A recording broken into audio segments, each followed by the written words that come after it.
I had absolutely no plan to come to Wilcannia. Like many people, I'd heard only negative things about Wilcannia and was told to drive through actually on my way past.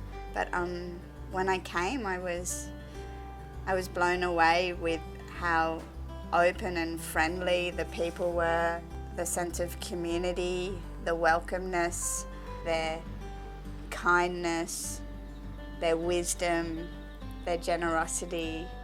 Around the time that I was here, they were fighting for the largest native title claim in New South Wales, which the Wilcannia people received, which was an incredible spirit and vibe that was happening at that time.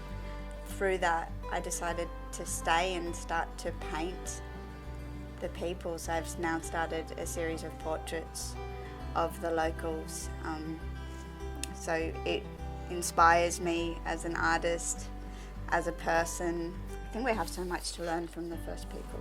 I think we should stop focusing on the negative and actually look at also what they have to offer, which there is so much we can learn from the way that they live.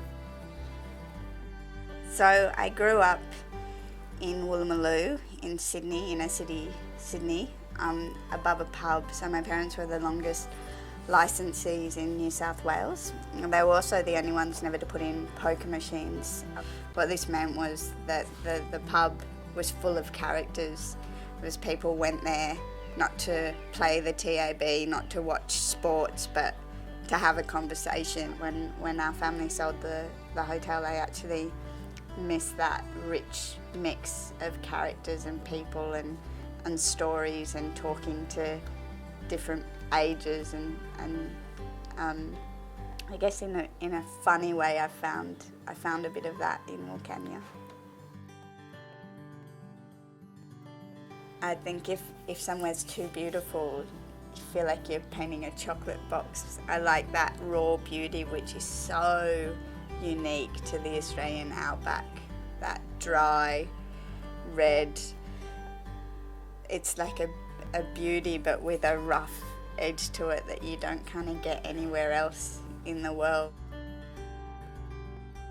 I've currently been painting portraits on old Wilcannia tin, which is a little bit rusty, and it's what I feel is it's part of the history of the people. So a lot of the Wilcannia people, obviously, they didn't have much money. They came out of really hard upbringings, and a lot of the elders, you hear that they'll tell you stories about growing up in a tin shack on the river, and the tin that I'm painting on is actually that same tin that they built their houses from.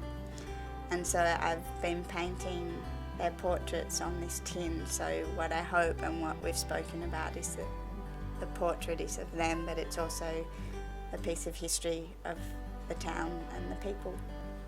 I would encourage any traveller who's passing through to give the town a chance, to stop, support the local cafe, drop into the local radio station and do an interview with BB Adams or Radio More.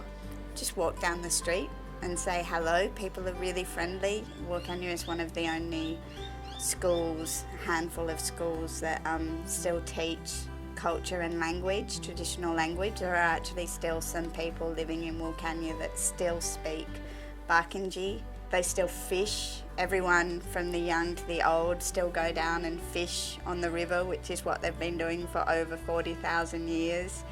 That side of Wilcannia I've fallen in love with, and that's beautiful. It's definitely worth stopping and supporting this little town.